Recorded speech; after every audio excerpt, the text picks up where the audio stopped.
All right, everyone. Today is looking at Carl Jung and kind of his ideas. Now, kind of the subtitle for this is The Scariest Guy in Psychology.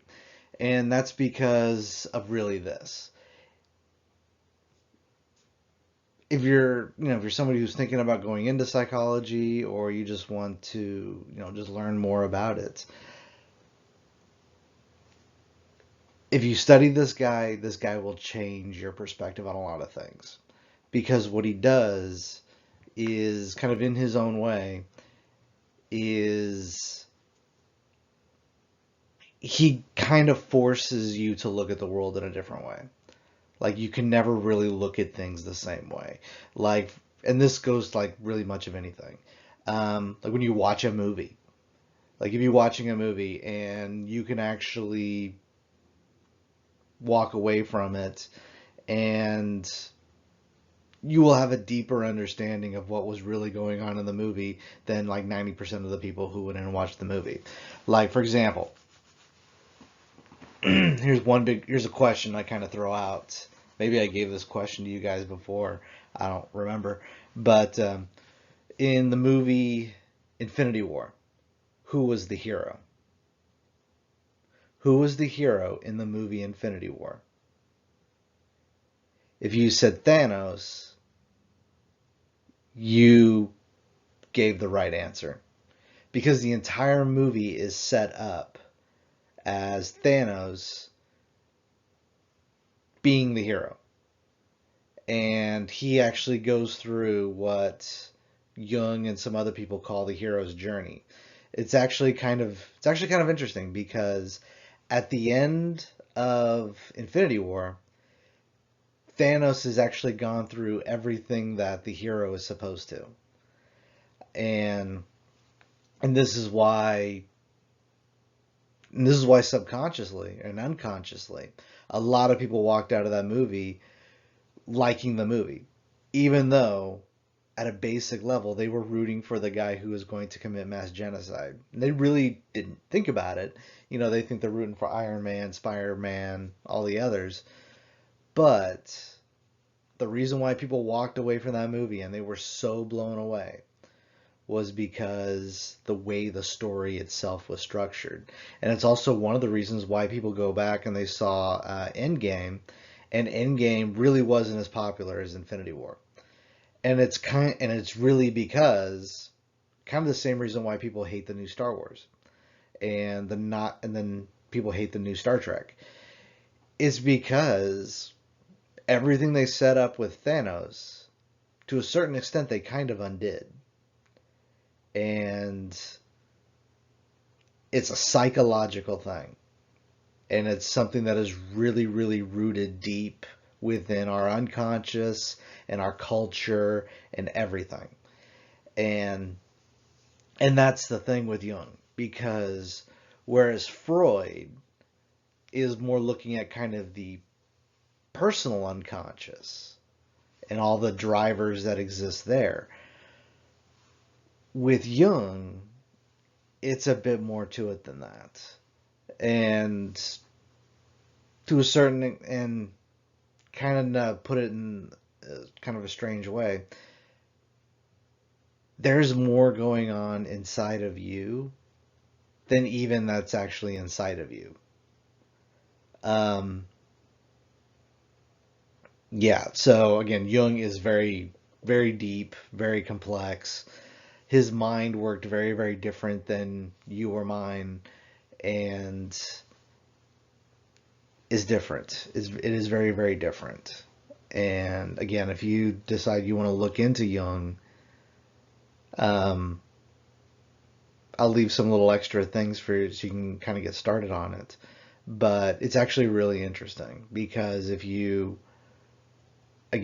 if you really want to dabble in Jung, Jung is the kind of guy that'll make you go, wow, that's scary. So, Carl Jung, he started off actually being a disciple of Sigmund Freud. And what happened was eventually they had a falling out. and they were kind of two big breaks with Freud that he had. Um, One was the first one was people want to develop their potential. That was what Jung believed. Freud believed that people just need to control their urges. Control their urges, take those urges, even the kind of not good ones, and direct them towards something more positive.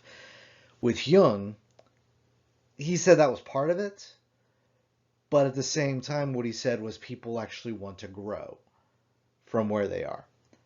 And and then also, and this is one thing that really caused the throwdown between him and Freud, was Jung postulated the idea of the collective unconscious.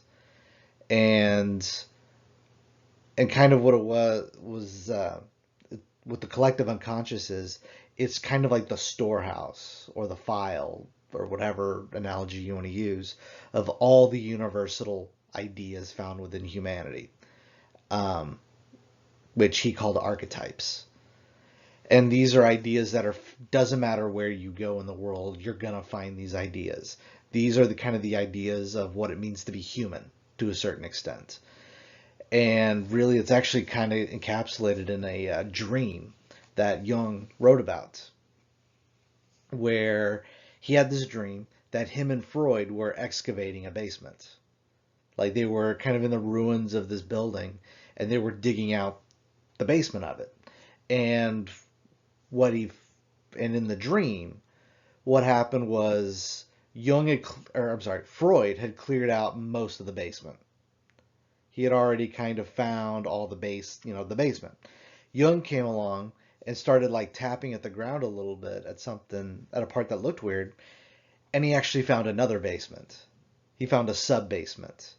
And within this sub basement, it wasn't one giant room like Freud's. It was an even bigger space made up of different rooms. So it wasn't like one massive basement, it was like a sub basement that was even larger, that was made up of all of these different chambers and rooms and stuff like that. So, and in essence, this is really kind of what, kind of the lead in for what Jung is all about. And this is really kind of the idea. And kind of keep this in the background of your mind, because this is kind of like Jung's big quote. Until you make the unconscious conscious, it will direct your life and you will call it fate. So it's kind of a Freudian idea, but again, more of like a Jungian thing, is really this. You have unconscious drives, desires, motivations that you may not even realize. Um, what you need to do, what I need to do, what everybody needs to do, is learn how to make those ideas conscious so we're aware of them, and then from there we can understand how those things influence us. Because just because we don't realize that these unconscious desires are there doesn't mean they're not there. So what they'll do is they will push you one direction or another direction, and then by the time 10, 20, 30 years down the line, you'll say to yourself, oh, it's fate, I ended up like this, for good or bad.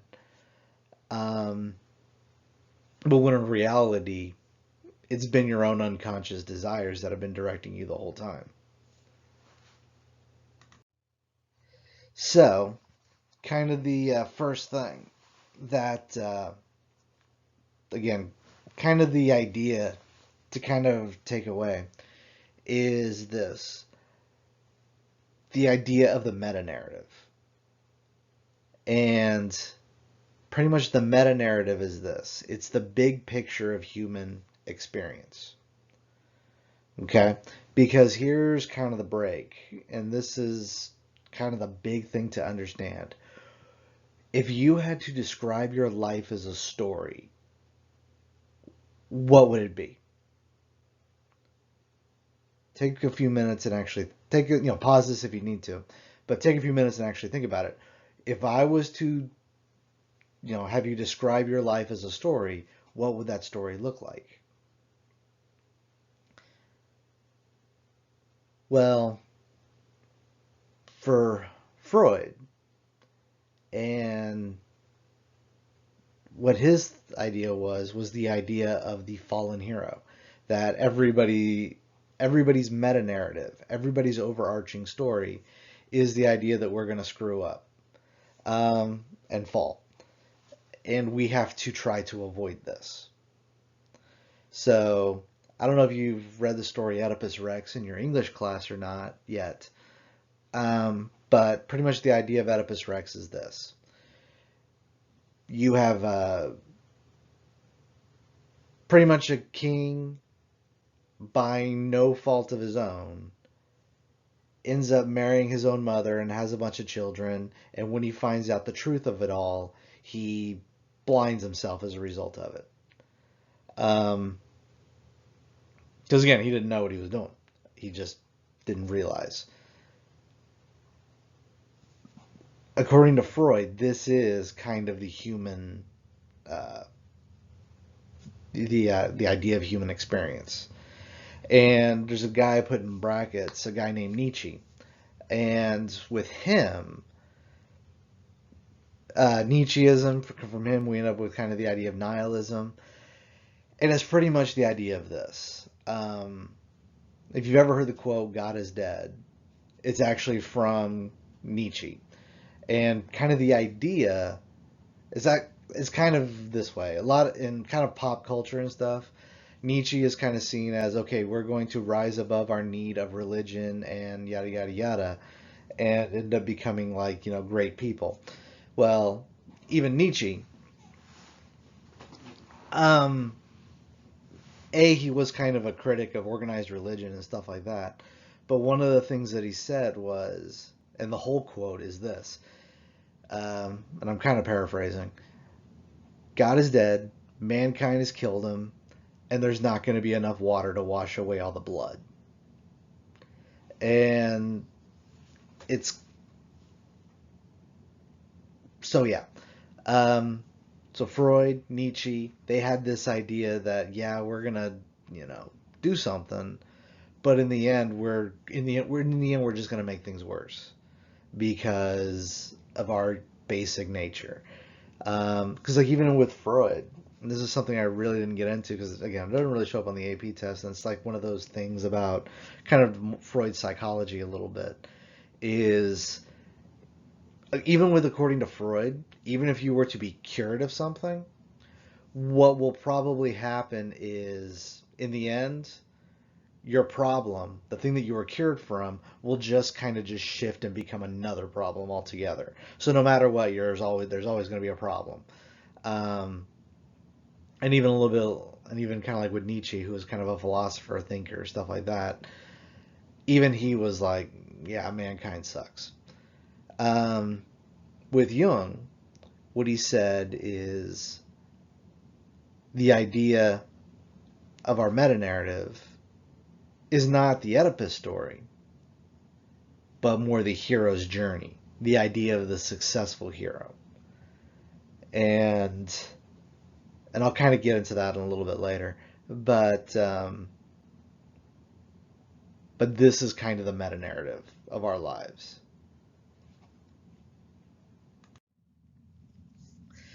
Now, the next thing to kind of set the stage a little bit is the idea that Jung had of the collective unconscious. What Jung did was he studied stories all over the world, religious, non-religious. He studied dreams.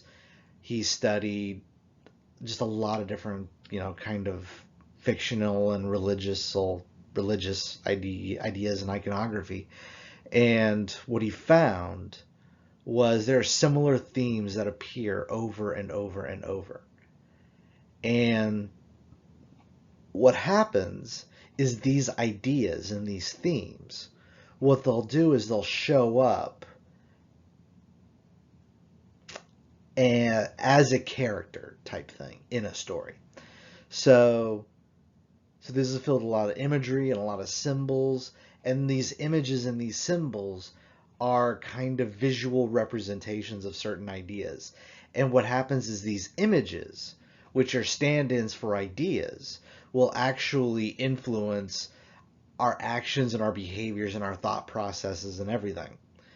And so, for example, if you've ever seen, like, if you've ever heard of Superman, for example, when you look at Superman, you equate to him like the idea of good, goodness, and those types of things. And that's, yeah, that's kind, but again, the ideas, the images are stand-ins for ideas. Um, so what happens and what can happen, and usually this is a little bit more easier with more like the negative emotions type stuff, but what happens is, so within our consciousness, either, or within our unconscious, either our personal unconscious or the collective unconscious, these subpersonalities can at times take control. So, like, for example, rage. I'm sure you guys have all been mad at least once in your life. So, here's the question. When you are really mad or you're really upset, how, how easy is it for you to think of something else or do something else? Usually it's pretty hard because kind of like the id and the superego of Freud, what Jung had was, and what Jung kind of said was, no, not two. It's actually dozens, maybe even hundreds of sub-personalities that inhabit our unconscious. And what can happen is, based off the situation, a sub-personality will kind of move to the top.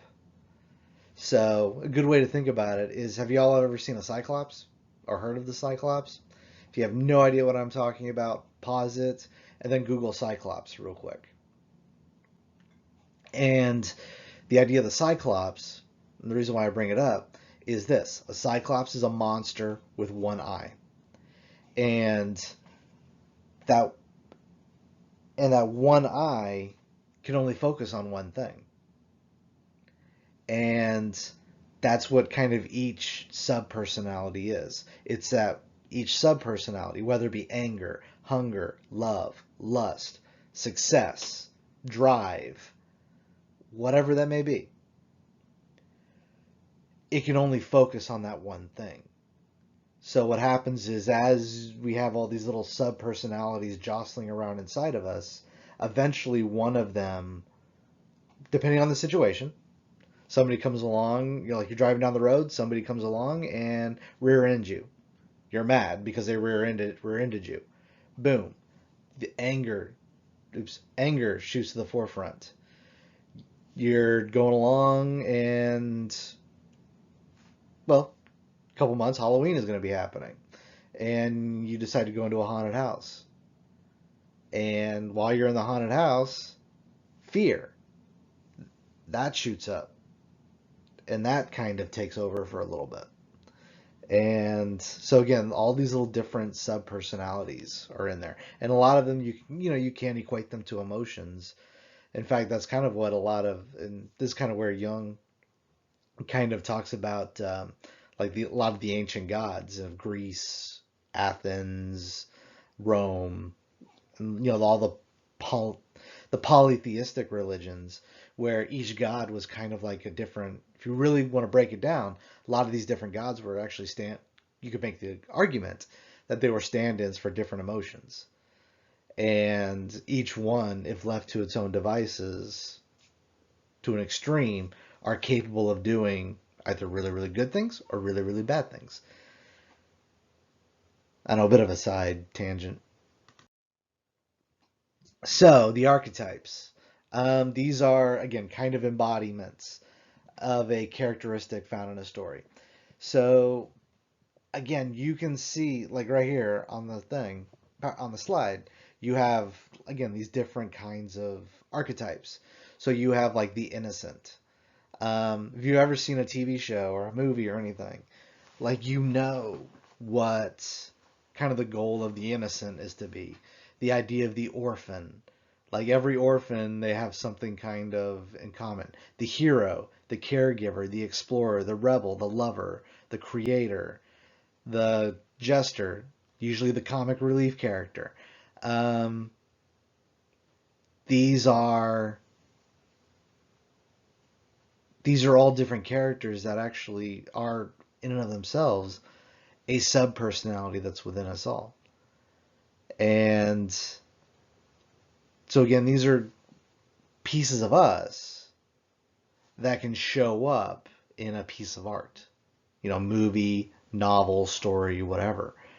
Um, and these are things that, they're there. There's again, this is kind of a short list. I've seen lists that are even longer. It just depends. But again, the main idea is the hero. Um, that's one of the perhaps the biggest archetypes because to a certain extent, we are the hero of our own story.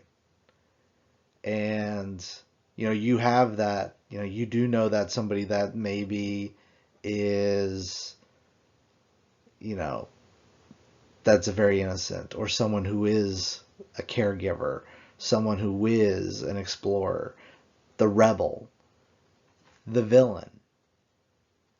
Like, you probably don't think about this anymore, but maybe when you were like in middle school or elementary, maybe you had that one other kid who you would call is your sworn enemy. Um, you know, that's an archetypical thing because, in any story, any good hero story has to have a good villain.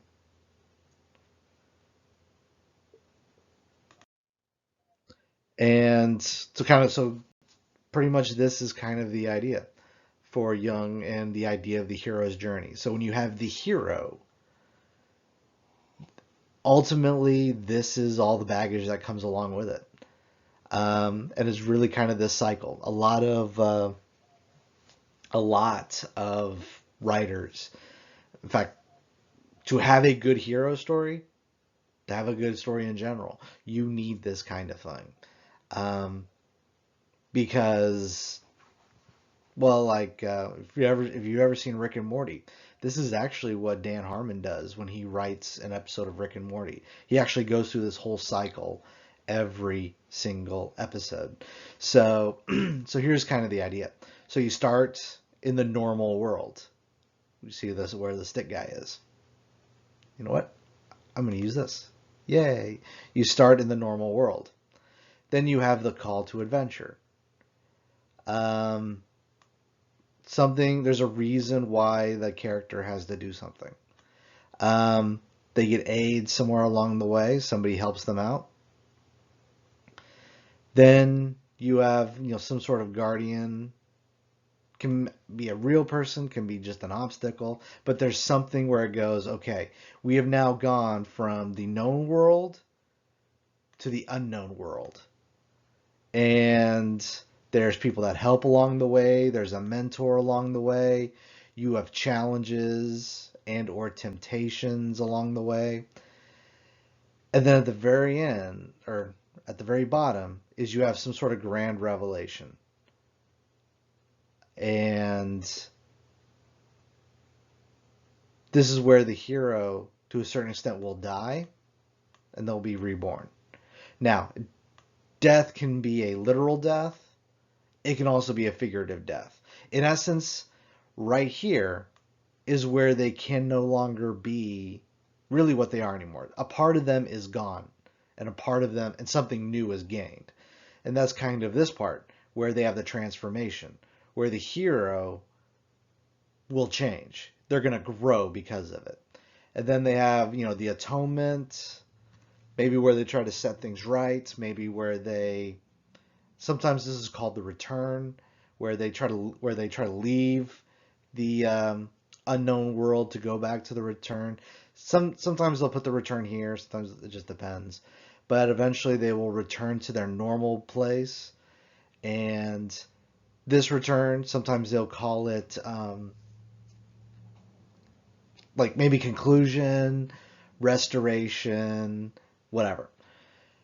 And every hero goes through this kind of process. Now, the different specifics will look different. Look even at your guys' life, for example, especially those of y'all who are seniors. You're about right here now. Let me switch colors.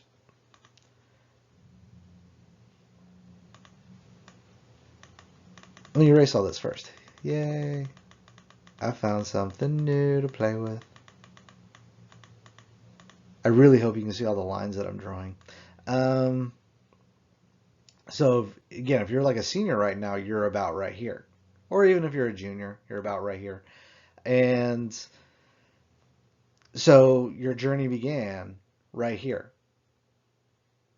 when you were at home before you came to high school the first time, your freshman year. The threshold, your first day in ninth grade.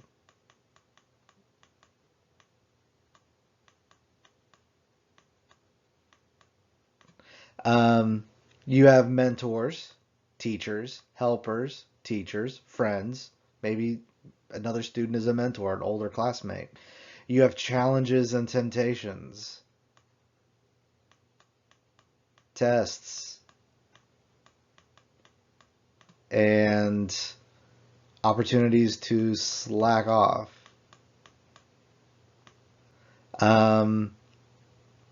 Then eventually at one point you have your death. There's a point, at some point happened. You probably didn't even really think about this, but there was a point in your high school career where you had to give up the middle schoolness. Maybe it happened your ninth grade year. Maybe it happened your 10th grade year.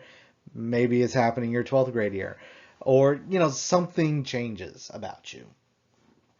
And to a certain extent, you could actually go through the cycle, every year. You go through the cycle ninth grade, go through the cycle 10th grade. You can go through the cycle all 4 years. Just depends. Everybody's a little bit different. Or it depends how meta you want to get with it. But eventually, you had to learn, yeah, I can't go back to being that middle schooler anymore. Things are different. So from there, so to a certain extent, you died. Then you had your transformation. And then you have your way of returning. And then eventually, one thing that's kind of left out of this chart is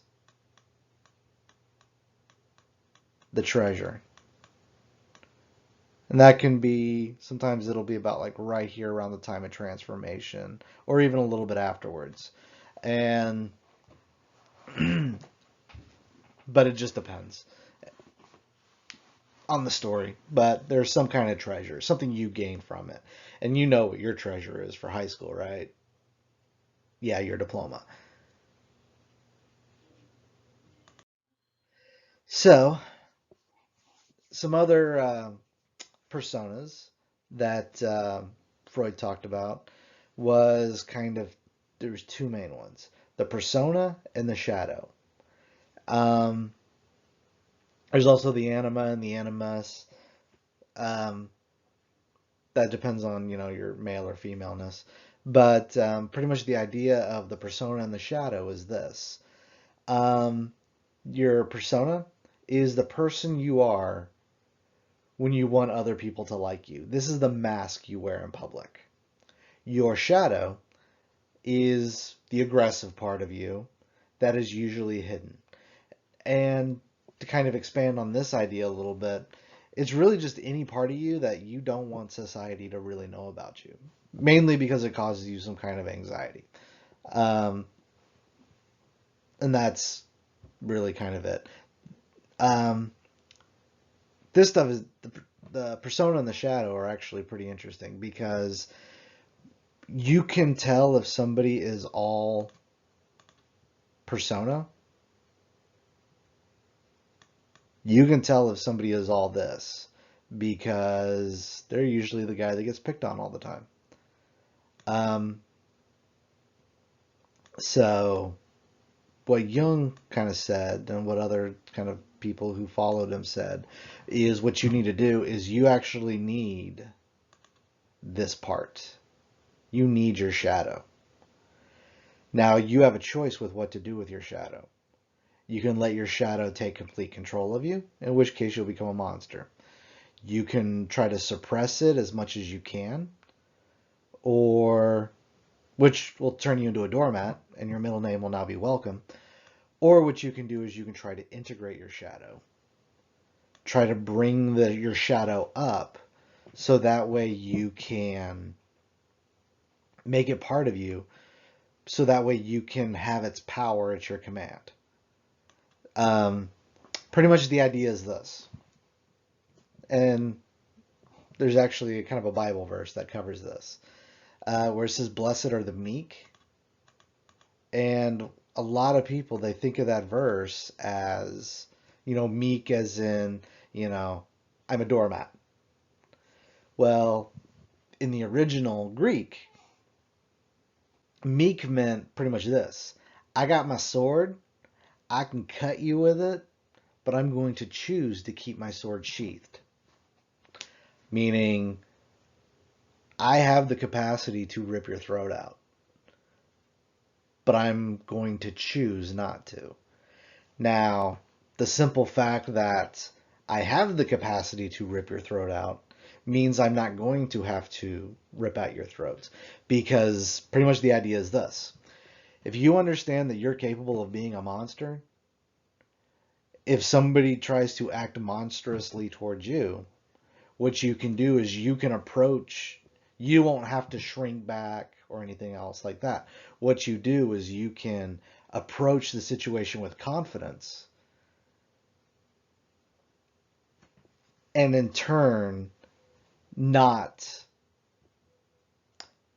invite bullying upon yourself. There's a little video that's right here on the link that kind of goes into it a little bit more, and I'll also post a link to it on the Schoology page as well. But that's kind of the idea. All right, the anima and animus thing is really this. The animus, what that does is that describes the masculine side of women, and the anima describes the inner feminine side of men. So if you're familiar with the yin-yang symbol that's up here at the top, this, if you notice, like there's within the black there's a dot of white, within the white there's a dot of black, and it's pretty much the idea is this. Men can be feminine, have feminine characteristics, and women can have masculine characteristics. And, again, stereotypical masculine characteristics, being assertive, being aggressive, maybe even being a little bit ruthless and enjoying the fundamentals of, eating mud and killing people. There's that. Women can do that as well. Women can be assertive. Women can, do all those things as well. Women in general associated with, being nurturing, being caregivers, those types of things. And men can be those things as well. So pretty much the idea is this. And this is kind of really where Jung is really going. Both sides need each other.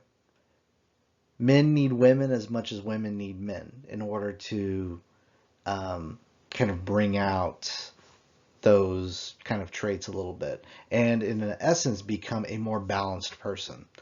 Because one thing that happens, this happens a lot in marriage and stuff like that, if it's a healthy marriage, both will try to bring out the other in the other, if that made sense.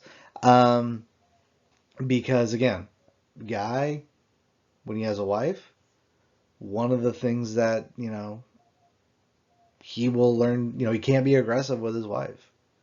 Can't be mean and cruel and stuff like that. So he has to learn to be more tender, more nurturing, more things like that. And at the same time, women need to be able to, if necessary, stand up to the husband.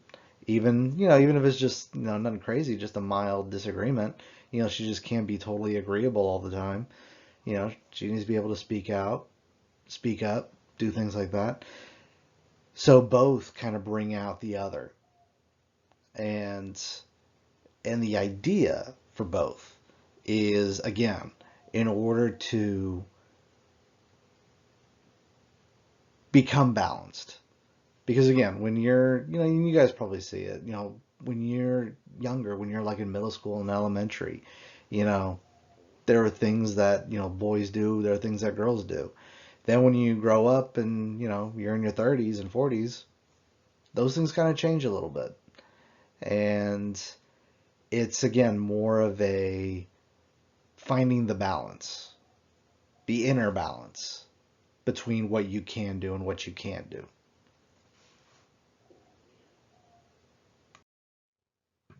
And then the last thing is the dragon. And the idea of the dragon is really this. Dragons are archetypes of pretty much the most fearsome things at a unconscious level. Because if you notice, dragons are scaly. They breathe fire. They fly. They can kill you very, very easily. And so the dragon is actually kind of an amalgamation of all the predators and all the things that could have killed our ancestors. Now, for Jung, dragons were pretty much this: the thing that you must face. It's an internal thing usually, but told as an external thing. And what happens is, by facing it and winning, by triumphing over the dragon, we gain the treasure. Because every dragon, whether it be Smaug in The Hobbit or any other story, dragons are usually guardians of something, whether it be treasure, whether it be, virgin princesses, whatever. But dragons are guardians of the treasure. And you have to face the dragon, outsmart the dragon, outfight the dragon, whatever. No matter what, you still got to face the dragon. And you have to conquer it. And from there, you can then get the treasure, whatever that treasure may be. So, to a certain extent, like, tests, the STAR test, the AP tests, those are dragons for you to face in your high school life. You have to face those dragons. And then, in the end, after you get done slaying all the dragons, the mean teacher, that really hard quantum physics class, you slay the dragons, you get the treasure, the diploma. And then you're able to move on from there. And that's pretty much it for my shtick today. So there's some other little things that kind of follow after this. Some videos and stuff like that kind of expand on this a little bit more, especially if you want to be interested, you want to dabble into Carl Jung a bit more on your own. And I do suggest you do, because again, it's actually really interesting. Because it actually helps explain why a lot of people are the way that they are. There are people that I know that have not gone on the hero's journey themselves. And they are kind of stuck in kind of the Oedipal story. Because, yeah, they're, 29 years old, have their own children, but they still rely on mommy and daddy for everything, like attention and even money. And that's, kind of sick. But again, a lot of it is because, and the main reason why they're still, 29 years, a 29-year-old mommy's girl, even though she's married and all the other stuff, it's literally because she never had to go on the journey herself. And she did not have to face the dragons herself. She never was put in a situation where You either grow up and move on, or you don't. So that's kind of the thing, because with growing up, and you notice with the hero story, there was a point where, yeah, you die. And yeah, there are certain parts of you that have to die off if you're going to move forward into adulthood. And again, I know 30-year-olds, I know 40-year-olds, I've known 50-year-olds that have never really died to some of the more childish things that they have. And it's interesting. And it is really interesting because a lot a lot of what you can tell from a person is, again, very Jungian and very Freudian in and of itself. And after, today's thing, the next thing we'll look at is we'll spend one more day with Jung, and you'll actually look at, why uh, Batman with the Joker and all those other characters, why they are actually a very Jungian story. And if you haven't yet, I do suggest try to do this tonight if you have a Netflix account or something, because I think it's on Netflix. Watch The Dark Knight. I really do suggest you watch that very, very soon. I'll probably try to send out a remind. I'm actually making this Saturday, so I'll try to send that out, because Batman is very, very, very Freudian and very, very, very Jungian. There's a lot of things going on. And yeah, that's about it for this. See you next time.